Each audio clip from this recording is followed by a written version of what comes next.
Okay, so another recruiting season for the Miami Hurricanes comes to a close.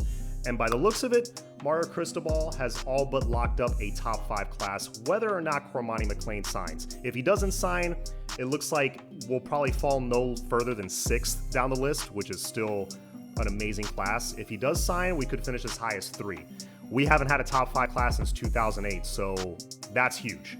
But as we've all learned over the past 20 years, recruiting is not the only thing.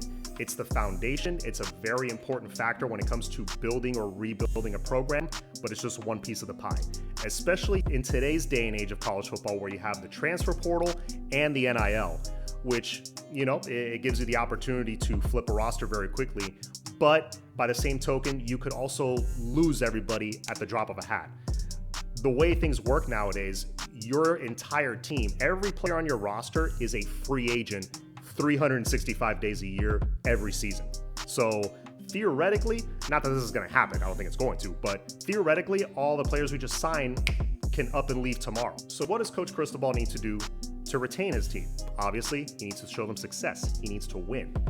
He needs to show progress. And really, at the end of the day, in 2023, what I want to see from this program and from this team on the field is progress, clear progress.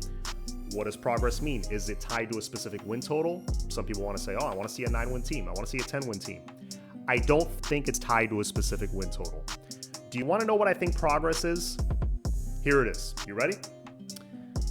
Wesley Bissainthe, Nyjalik Kelly, Inez Cooper, Jakari Brown, Jaleel Skinner, Jaden Harris, Chris Graves, Markeith Williams, the list goes on, right?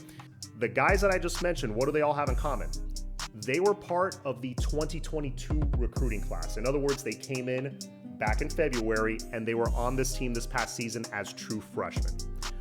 Lots of talent, lots of quality in that group of 15 guys. It's not a lot of guys, it's kind of a smaller class, but Coach Cristobal salvaged what I think is a small but elite group of talent. Now, why do I bring up that specific group of guys? Well, the old adages in college football, and I'm sure some of you have heard this, typically the biggest jump made by a college football player is from their freshman to their sophomore year.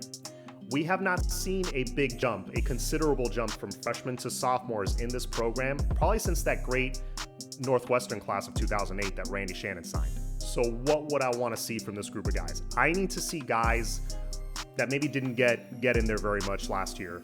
Guys like Jaden Harris, guys like Markeith Williams, Chris Graves, Matthew McCoy. I need to see that group of guys take a step forward of some kind. Whether it's, you start getting more playing time, or, maybe you get a spot start here and there. Maybe you become a reliable backup to a starter. Maybe Markeith Williams is that reliable backup to Cam Kinchens. Whenever he needs a break for a series, Markeith Williams can come in and make some plays, and you can depend on him.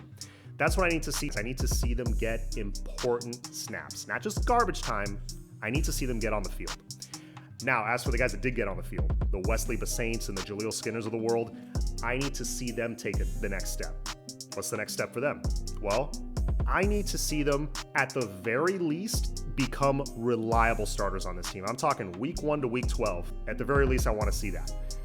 What I would love to see, though, I would love to see that small group of guys earn some All-ACC or maybe even some All-American honors at the end of the year. I need to see them get some type of postseason award consideration. Again, you don't have to be first-team All-American like Cam just was. Cam is special, but I need to see something. Third-team All-ACC, second-team All-ACC. Imagine a guy like Wesley Bissainthe becoming a mentor and leading guys like Popo Aguirre, like Malik Bryant, maybe a year down the road like TJ Capers. Hopefully, one can dream. Oh, and how can I forget maybe the most talented guy in that group, Cyrus Moss. We didn't see much of him in 2022, but, he was a guy that I think needed to hit the weights and really, get his body up to speed and caught up with his skill level. Because if you can get him to contribute and get him and Nyjalik Kelly in third down packages coming off the edge at the same time, that's going to be deadly. Anyways, that is it for my random thought of the evening. Please go down, hit that subscribe button, hit the like button, comment, share, do all that stuff. As always, it's all about that you. Go Canes.